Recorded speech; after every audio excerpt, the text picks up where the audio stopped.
और काबीना की वजीर सकीना मसूद इतू ने जीएमसी अनंतनाग में कैथ लैब और ब्लॉक 1 का इफ्तिताह किया, जिससे ये मेडिकल कॉलेज जम्मू कश्मीर के नए कॉलेजों में पहला कॉलेज बन गया है जहां खुसूसी कैथ लैब कायम की गई है। इफ्तिताह के दौरान सकीना मसूद ने सेहत की देखभाल को अव्वलीन तरजीह देने की ज़रूरत पर जोर दिया और कहा कि हुकूमत कमियों को दूर करने के लिए काम कर रही है। जीएमसी अनंतनाग के प्रिंसिपल प्रोफेसर रुखसाना नजीब ने हुकूमत के ताउन का शुक्रिया अदा किया और इस तरक्की को जनूबी कश्मीर के आवाम के लिए एक बड़ी सहूलत करार दिया।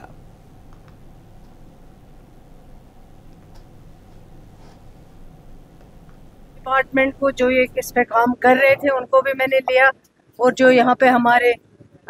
HODs हैं, प्रिंसिपल साहिबा हैं और डायरेक्टर साहब हैं, उनको भी मैंने कॉल किया और हमने डिस्कस किया कि जितना इमीडिएट हो सके इस पे डबल शिफ्ट में काम हो, मीटिंग का सिलसिला जो है जल्दी शुरू हो, और बाकी जो कंस्ट्रक्शन का पार्ट रह गया था काफ़ी हद तक, लेकिन मैं इनको मुबारकबाद देना चाहती हूँ। इन सब ने, हमारे department R&D engineering wing, mechanical वालों ने